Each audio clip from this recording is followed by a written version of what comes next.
Halo, ketemu lagi sama gua Anton dari Raja Wali Omega. Ya, untuk saat ini gua mau bahas atau mau sharing ke teman-teman semua tentang dunia kerja dan pelamar kerja di saat ini nih. Gua bandingin sama di zaman gue. Gitu. Sekarang Agustus 2024, zaman gua dulu zaman tahun sekitar tahun 1995-1996 ya. Tapi sebelum gue mulai, teman-teman bisa klik tombol subscribe-nya dulu, sama nanti di like, di komen, sama di share videonya biar teman-teman bisa bermanfaat untuk teman-teman semua.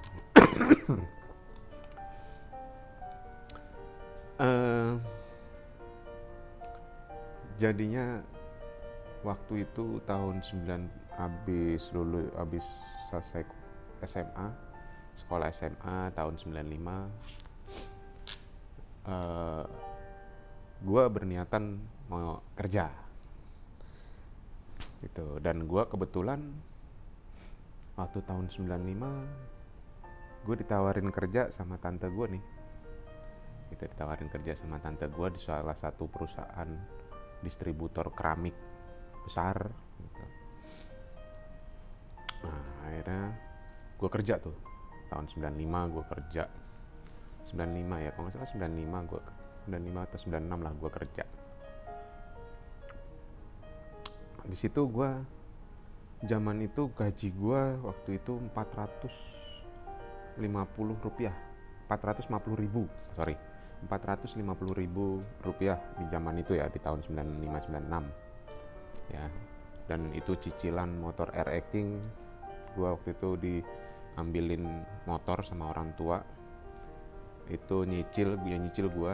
Itu cicilan motor Air King, Yamaha Air King dulu masih 125.000 sebulan selama 4 tahun gitu.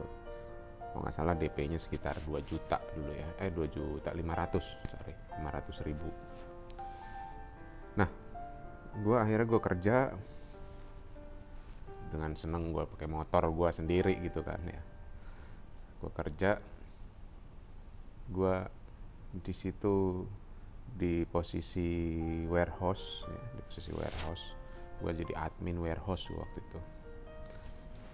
Kepala gudang gue dulu namanya Pak Chandra ya. Pak Chandra itu salah satu warga keturunan Tionghoa yang tinggalnya di daerah Sunter gitu ya, daerah Sunter. Nah, gue kerja di sana sebagai administrasi gudang warehouse. Gue melakukan pekerjaan gue dengan sepenuh hati nih. Gue pengen belajar gue. Jadinya gue waktu itu prinsipnya adalah gue pengen kerja itu, gue pengen belajar sesuatu di tempat kerja, pengen belajar ilmu baru yang nggak pernah gue dapat di bangku sekolah. Gue pengen belajar waktu itu, nggak mikirin gaji gue. Jadi gue cuma mikirin gue mau belajar, tapi gue dikasih bonus gaji gitu. Jadinya di diri gue itu gue punya niatan bener-bener gue mau belajar gitu. Beda sama teman-teman gue yang lain. Waktu itu teman gue kerja itu nyari penghasilan, bukannya belajar tapi nyari duit gitu. Orientasinya gaji. Tapi kalau gue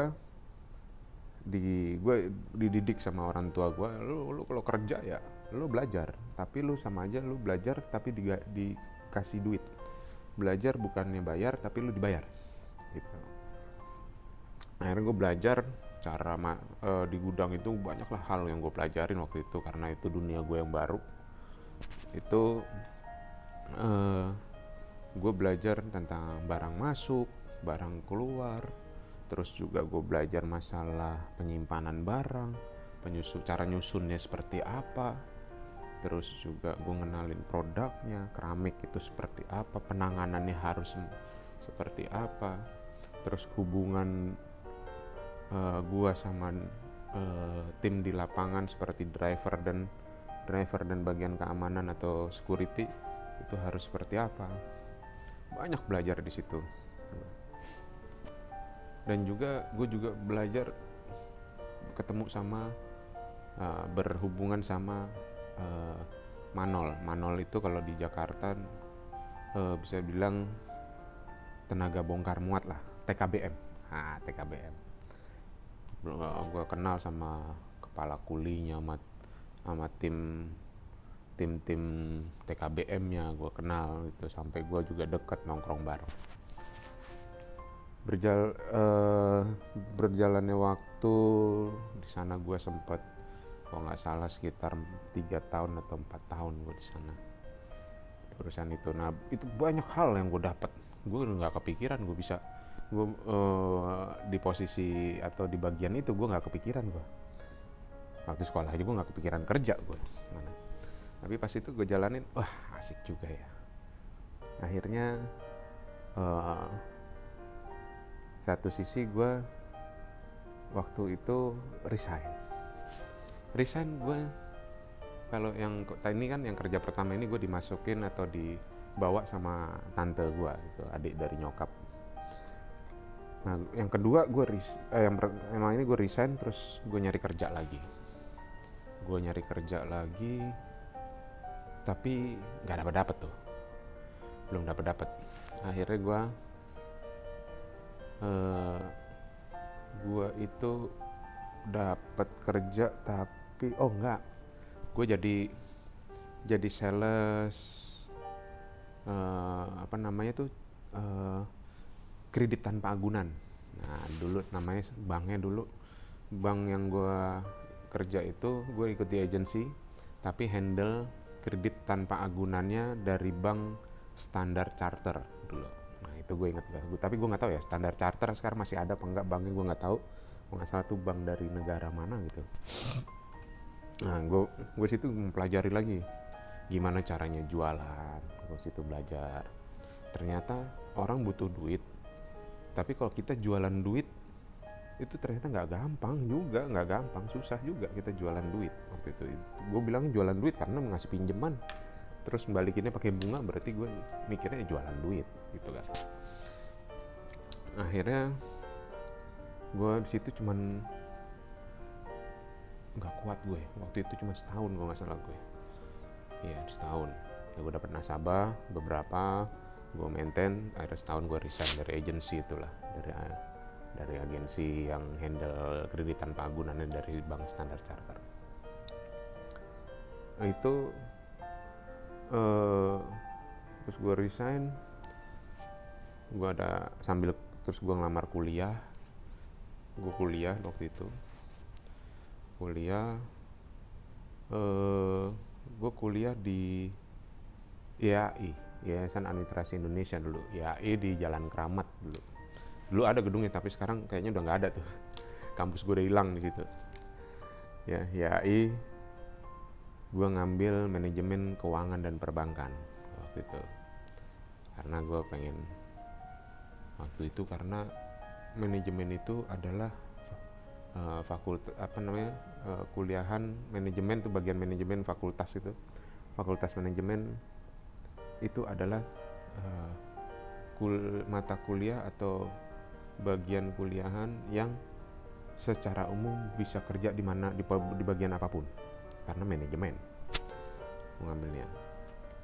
Nah, akhirnya gue kuliah, gue pengen punya duit lagi tuh, karena nggak kerja kan, udah nggak ada duit lagi. Gue kuliah dibayarin orang tua gue. Akhirnya gue waktu itu gue pengen duit lagi, gue jadi supir taksi Bluebird aja ya gitu ya, supir taksi ya. Gue kebetulan di dekat rumah gue di Kampung Makassar itu dekat sama pool taksi Bluebird yang Pusaka Sentra. Nah itu sampai sekarang masih ada tuh Pusaka Sentra tuh, poolnya masih ada. Akhirnya gue ngelamar di situ kan, mau jadi supir taksi nih, jadi supir taksi. Pas gue ngelamar, kenapa gue pengen jadi supir taksi gitu? Karena gue punya pikiran bahwa doktrin yang masuk ke gue dari orang tua gue, terutama bokap gue tuh, lu kerja itu belajar. Nah itu akhirnya gue masuk. Ya itu tadi, dari awal gue di gudang, terus ke bagian kredit tanpa agunan, terus sekarang gue ngelamar lagi di bagian supir. Tuh gue di interview, di interview tuh. Jadi supir itu di interview loh. Jadi supir taksi itu nggak hanya lo punya pengalaman, terus ada surat kelakuan baik, terus ngelamar jadi lo supir, dites jadi supir, enggak, ada interviewnya bro. Nah itu pas di interview gue bingung, gue dengan nggak ngerti caranya jadi driver taksi. Waktu itu gue ditanyain, gue bilang gue nggak pernah, gue waktu ditanya gue nggak pernah gue jadi supir, ini baru kali ini. Terus ditanya, tujuan kamu jadi supir taksi apa? Gue pengen punya duit gitu, gue jangan pengen punya duit, gue mau naik gunung gitu doang. Ya udah ditanyain gue alamat gedung ini di mana, jalan ini daerah mana, kalau dari sini arahnya kemana, itu ditanyain. Jadi ditanyain, kalau nggak salah ada 10 tempat di kota Jakarta, terutama di daerah Jalan Sudirman dan Kuningan, itu kan daerah perkantoran. Itu ditanyain di gedungnya daerah mana gitu kan. Dari 10 pertanyaan gue cuma bisa jawab 2, karena gue nggak ngerti. Gue tahu tempatnya, cuman gue nggak bisa ngarahin gitu loh. Gue nggak tahu, oh ini di jalan ini, gue nggak tahu. Gue taunya cuma arahnya aja ada. Nah jadilah gue supir taksi. Nah itu gue sambil kuliah juga tuh. Gue jam 5 pagi, jam 4 pagi gue udah keluar dari pool, narik taksi. Iya banyak lah suka dukanya jadi supir taksi ya, karena gue gak ngerti jalan. Banyak gue sering diomelin sama orang gue, karena zaman dulu gak ada GPS, gak ada Google Map tahun 90-an. Nah itu jadi supir taksi dulu. Gue mobilnya Ford Laser. Nah Ford Laser, mobilnya kotak lah, yang kotak sabun ini orang-orang ngomong, Ford Laser. Nah itu gue bawa itu, setorannya itu kalau nggak salah 150.000 ya apa 200, gue lupa lah ya.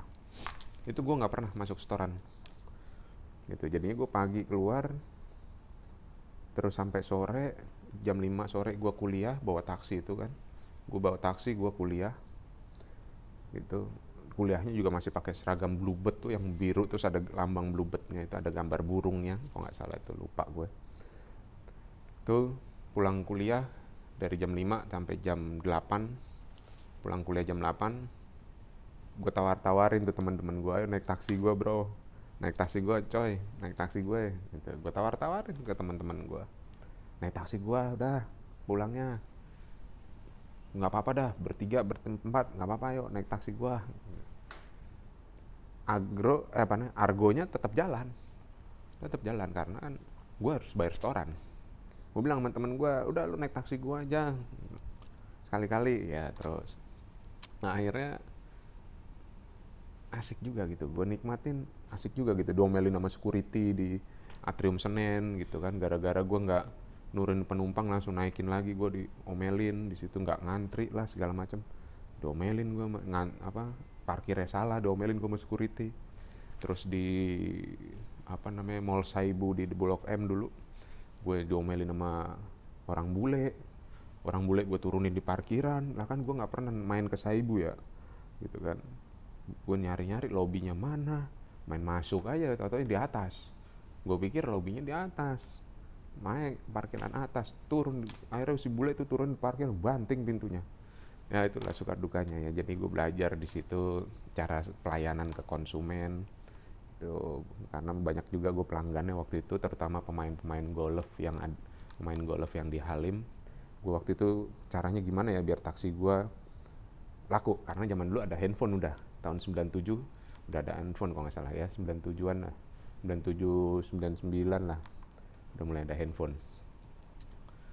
Itu Nokia 5510 apa 5510 gitu ya, handphone sejuta umat waktu itu. Akhirnya gue bikin kartu nama, gue sebarin tuh setiap konsumen yang naik dari daerah Halim, Bu, Pak, nanti kalau butuh taksi bisa hubungin saya, siapa tahu saya dekat-dekat sini. Gue bagi-bagi, gue sebar-sebar waktu itu. Akhirnya banyak konsumen gue yang daerah Halim gitu kan, daerah komplek-komplek Halim, terutama juga di Golf gitu juga banyak juga. Nah gue berjalan itu kurang lebih 6 bulan lah. Setiap balik dari masuk pool gue ditanyain, nggak dapet setoran, cuman harusnya 200, nggak 200 deh, gue cuma 150. Itu bensin dibayarin Bluebird dulu kan.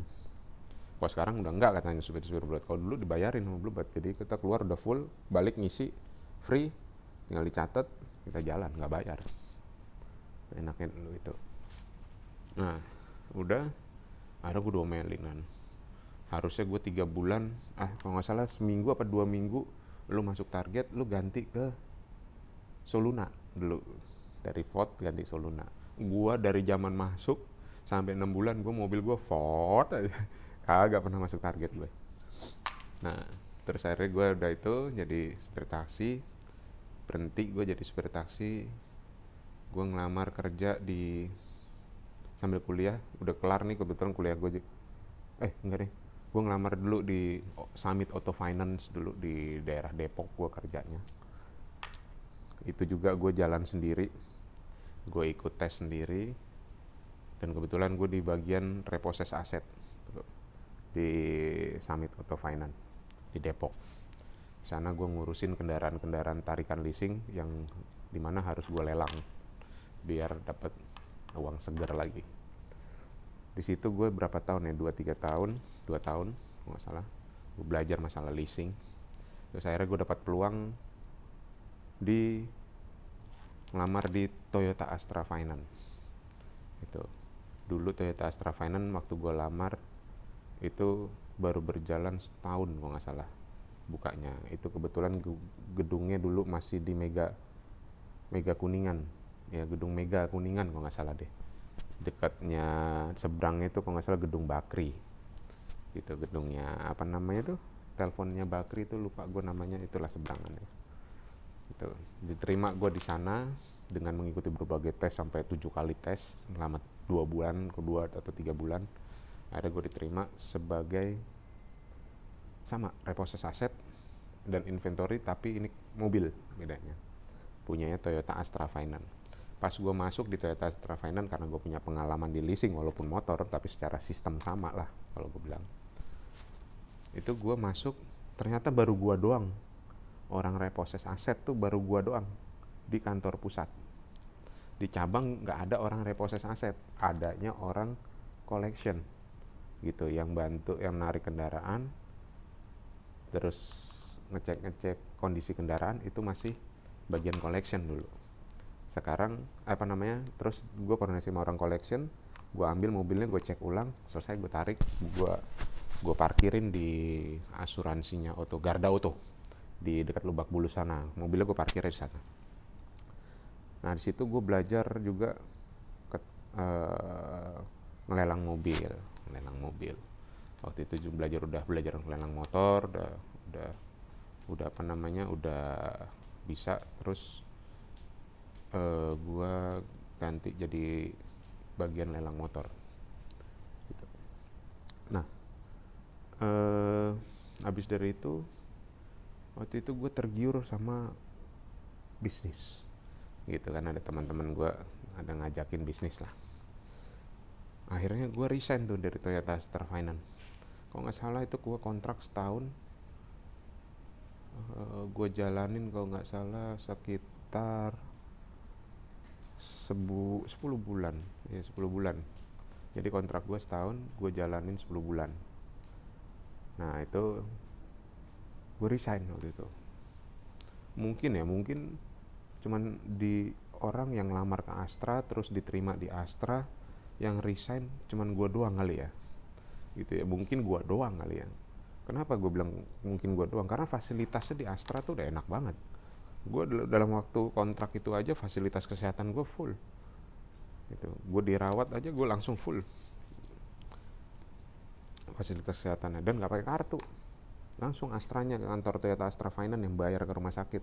Kita cuma nunjukin ID card, terus besok pagi kita koordinasi sama bagian HRD-nya Toyota Astra Finance, terus dari paginya si pihak HRD koordinasi sama pihak rumah sakit, dan ada yang nganterin surat jaminan ke rumah sakit tuh. Terus baru kerja sebentar udah dapat bonus juga, karena memang udah waktunya bonusan, dapat juga. Kurang enak apa tuh kan. Makanya gue bilang cuman gue doang kali ya yang udah kerja di grupnya Astra, yang nekat keluar resign, gue doang kali ya. Akhirnya gue resign. Gue waktu itu uh, lupa gue buka apa dulu ya. Oh, buka leasing motor. Apa bukan ya? Bentar.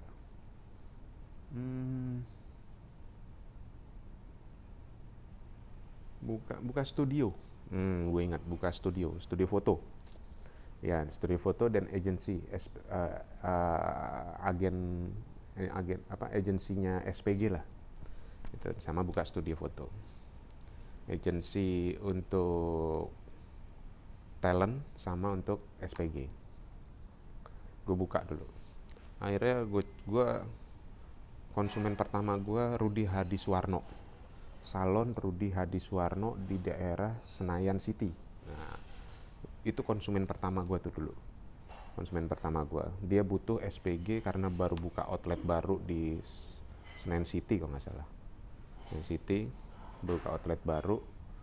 Dia minta 2 apa 3 gitu SPG.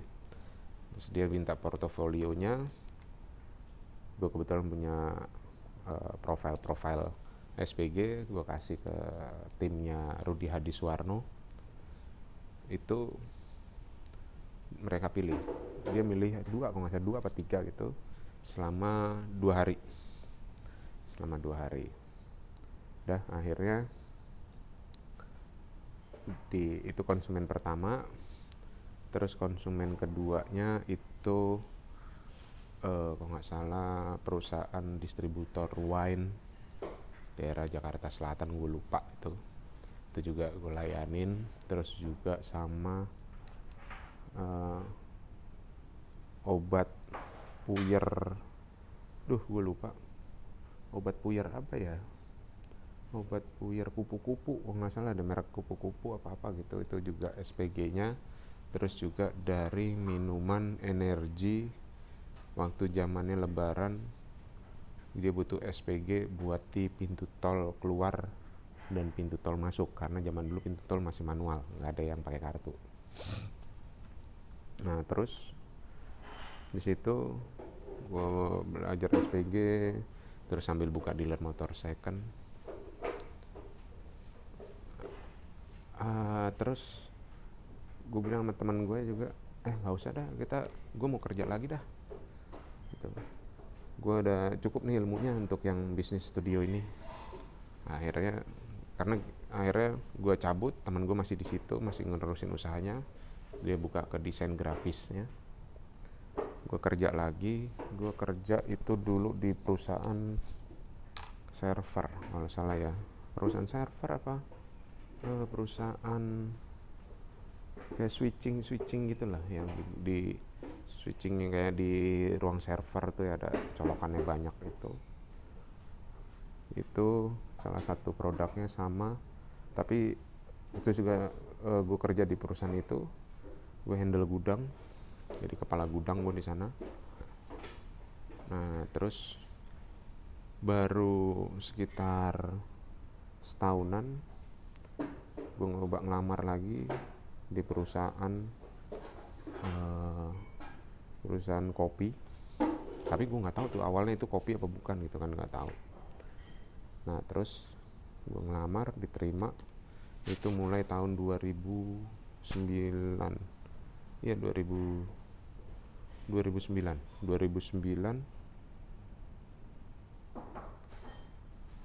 ya benar, 2008 apa 2009. Itu perusahaan kopi baru buka kurang lebih 8 bulan di daerah Kerawang. Itu daerah Kerawang.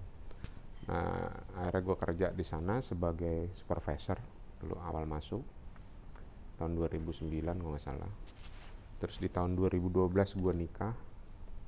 2012 awal gue nikah, dan gue pas abis nikah itu posisi gue juga ikut naik.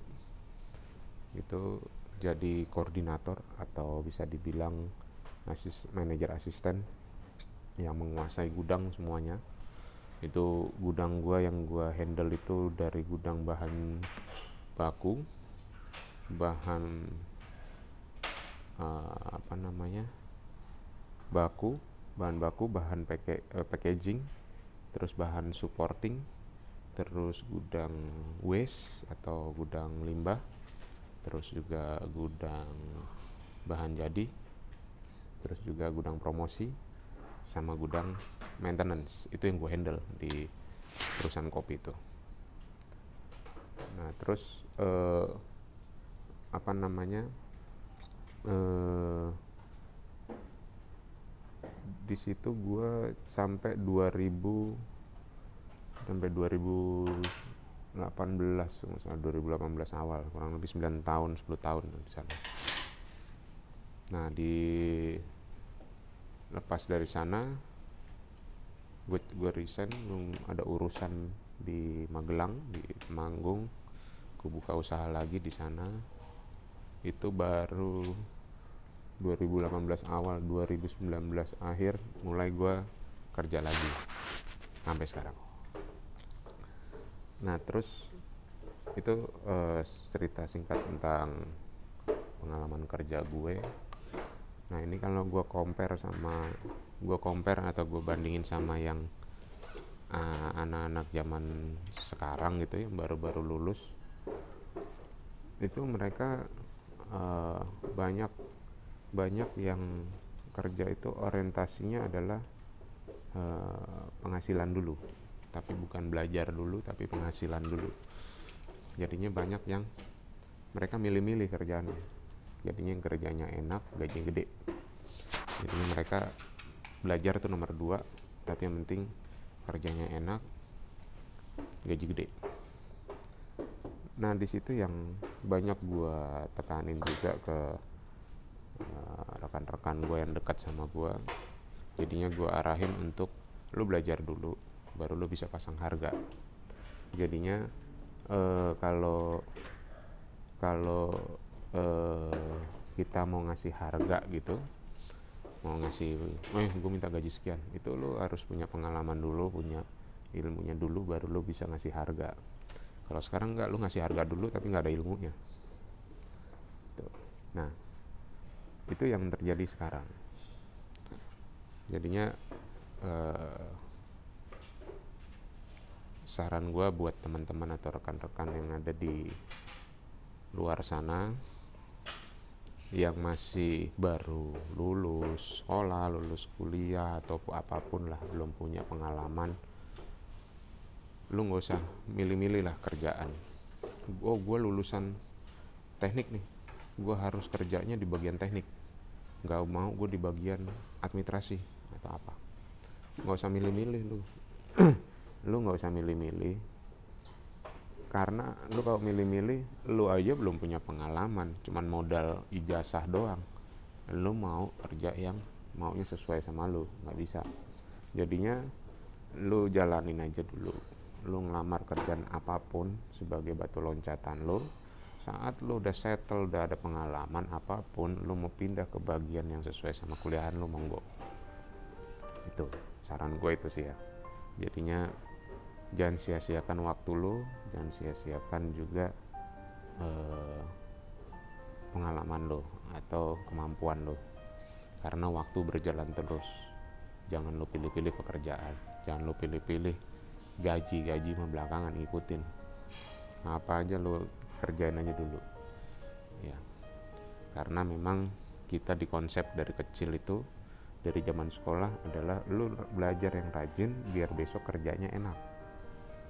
Itu konsep atau doktrin yang salah menurut gua, salah besar ya. Jadinya zaman sekarang sampai detik ini orang berpikir bahwa ntar lulus sekolah atau lulus kuliah gue harus kerja gitu ya. Ya saran gue, lu nggak usah milih-milih kerjaan, apapun lu jalanin aja. Nanti kalau udah punya kemampuan dan punya skill, baru lu milih yang sesuai sama bagian lu, silakan. Oke, itu aja dari gue, Raja Wali Omega. Sampai ketemu di video selanjutnya. Thank you.